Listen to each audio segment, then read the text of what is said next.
Could AI in China cause an economic meltdown in 2017? Well, if not this year, certainly within the next couple years, and that's because of a few points that I'd like to go over. And no, it's not anything like Terminator or any type of cliche sci-fi movie or Red Dawn or anything you've ever heard of, because reality is just, it's not so predictable as anything Hollywood produces, which is, thank God. Because life would be a lot less interesting if that were the case.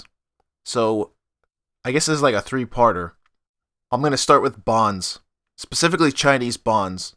So here's news story number one to consider. Some of this is a bit older, but over the last several months, I've kind of you look at the trend and you think, there's maybe something to this, and I'm sure people much savvier economically than I have put these pieces together, but I've been seeing this reoccurring, and that's why I decided to put out a video, because I'm thinking to myself, this looks really, this looks very, potentially disastrous. So there's a billionaire Chinese tycoon, and I'm not going to try and pronounce his name quite correctly, but I'm just going to read it off how it looks. Wu Rulin. And so this gentleman defaulted on 100 million yuan worth of bonds, owed to retail investors. Now, this is in China. So this is the chairman of a telecom company called the Kosun Group. And so it was reported that he had a tight cash flow. Now, this is someone who is a multi-billionaire. So the default on 100 million yuan is not that big of a deal. I mean, this is like nothing for someone like that. And so, yeah, he decided tight cash flow for defaulting on these bonds. Now, a super rich Chinese businessman has defaulted on bonds worth 100 million yuan that he raised from retail investors, okay? Citing tight cash flow. Now, what does that sound like? This is the important bit. What that sounds like is the economic crisis of 2008, 2007, 2008, leading into 2008 crash, ultimately. So, at that time, the debate everyone was having was solvency versus liquidity.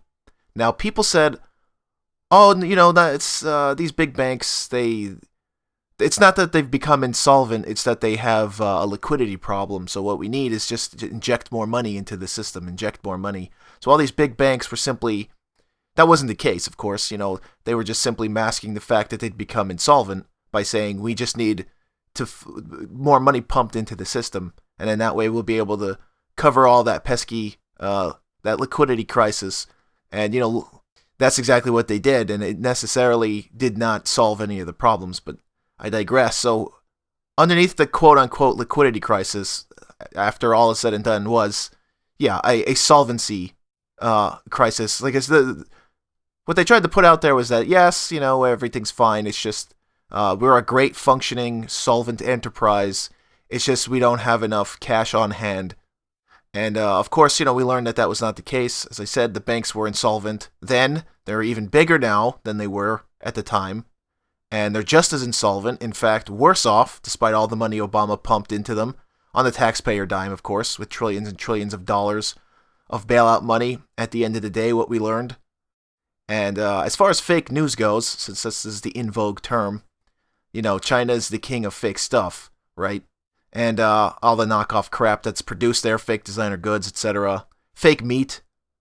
I don't know if people remember that, the fake meat that poisoned the dog food stuff that went on, that killed a lot of people's dogs. And fake city of Paris, even. That's another one that's interesting. I'm sure there could be a tourist attraction. I'm not entirely sure 100% what the deal is with that. The Chinese government constructed a fake Paris, France. And I'm sure it's a lot safer there, actually, these days than the real Paris, France, since it is a ghost town. So my point is counterfeit everything. Everything there is fake.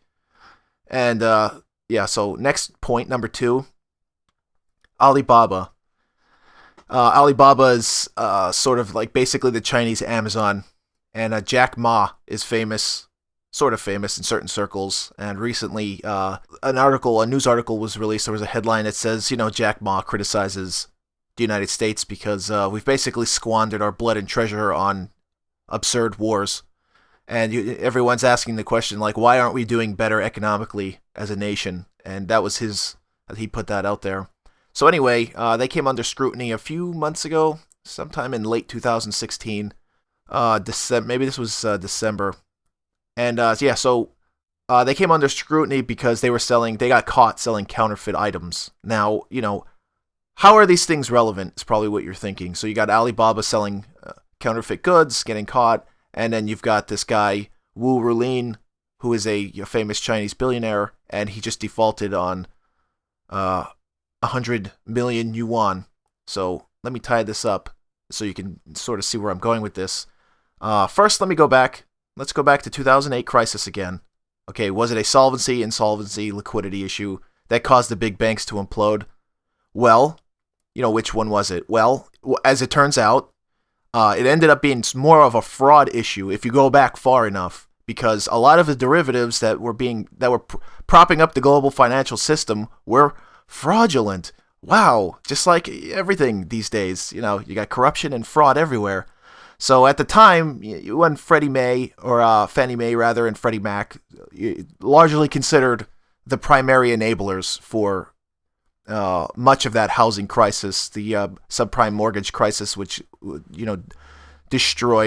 made a jar of 15-ounce peanut butter like $8, and a gallon of gas like $17, and a pack of cigarettes like $50. So they had to write off $200 billion. They were going under, and this was back in 2007. And $200 billion, everybody said like, wow, this is an incredible amount of money, and this is the reason why we're looking at what we're looking at. We need somebody to bail them out, and they ended up going under. But the other banks like Goldman Sachs and what have you, and many other banks at the time, because it turned out to be catastrophic. But at first, because the way that we do things in this country, the United States, that is we say basically, fuck you, you're on your own. So my point is, $200 million actually was a drop in the bucket compared to the fraudulent stuff, which was derivatives. And the derivatives at the time, and this is in 2007, amounted to 3 times the size of the entire global economy. So now, as of 2017, but this began a couple years ago, because after every bust is not a boom. There's this idea, Keynesian economics, boom, bust, blah, blah, blah. But this is actually, after every bust is not a boom, but it's just a setup for another bust. This is the way that works. We got to get rid of fiat currency. Anyway, that's another story. So now let's re-enter the original story. There was a cash flow problem with one of the richest men in China. This is what he says. So he's a multi-billionaire, and he can't cough up $100 million. Then lo and behold, here's a Reuters article. It's worse than just cash flow, because that multi-billionaire default just created sort of an emergent bond scare. And why? Because that $45 million in Chinese corporate bonds that were sold on Alibaba, turned out to be counterfeit. Wow! Who knew? Alibaba, which according to China's Guangfa Bank, which I guess is their main bank over there, or one of their largest banking institutions. So they basically said it in a nutshell, like all of your guaranteed bonds that you bought on Alibaba, all that stuff was counterfeit. They sell, because this is what they do. They produce junk, and then they sell it to themselves, and it just creates a circle jerk of garbage. So it's all fake junk, and there's a lot of this going on, and that's the point. Now, and that's, you sort of have to remember that China just molted out of their communist cocoon fairly recently.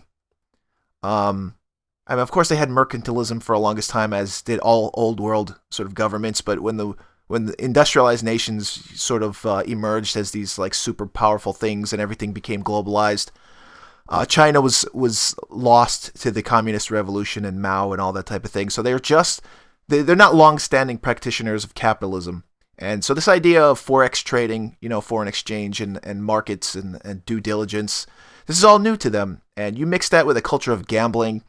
And this is something a lot of people don't know about Asia in general, is that they have a sort of interesting culture of gambling. And here's a lovely quote from a Psychology Today article, which says, "We have this saying in Chinese, if you don't gamble, you don't know how lucky you are." And I think about that, and this is kind of a guiding principle in much of their sort of pastime activities. It's gambling, throwing away money is just a pastime.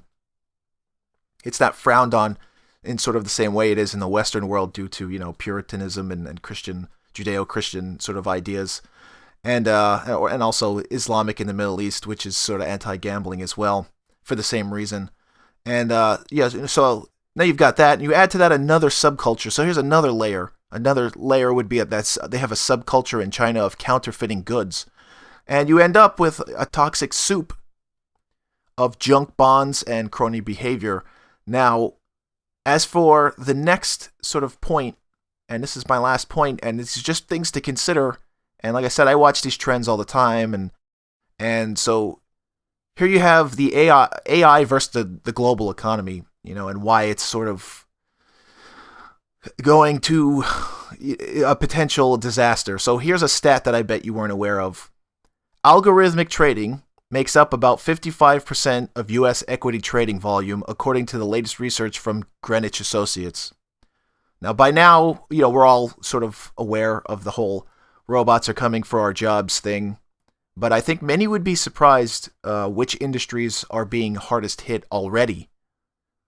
And of course, when people think of finances, I think what conjures to mind is men in suits and thinking and intellectual work, sitting at a desk. It's not a factory job; it can't be automated. It's not like producing sneakers or something like that. You can't automate it away, but actually it's 55%. So it's already being hit hard, and it's already the human element is being taken out. So right now, another industry that's being hit hard, of course, and it's seeing a sort of a renaissance at the moment, but it's a temporary one because of Trump, and that's the media news. That's mainstream news. So right now, well, again, yeah, so any story that isn't about Trump isn't really being paid attention to on that note. And many people are not aware that also much of the online news that they're reading, that they're consuming, is also being written by algorithms, by robots. It's all computer programs, not human beings. And that was also what I wanted to drop in there in regards to robots taking jobs. And, guess what? So stock is being traded by algorithms, right? That was point one of the second section of AI versus global economy. And then you've got news also being generated algorithmically. So someone like Forbes can run a story that is algorithmically generated financial news. And, just by looking at it, because this is the way these algorithms work. They look at this New York Stock Exchange. They're just crunching numbers. Then they automatically generate things. And they can look at current stock prices and create whatever narrative suits the publisher. So, in this case, I use the example Forbes. Then that algorithm generated news story, is picked up by other algorithms on the New York Stock Exchange, because this is how those trading algorithms work.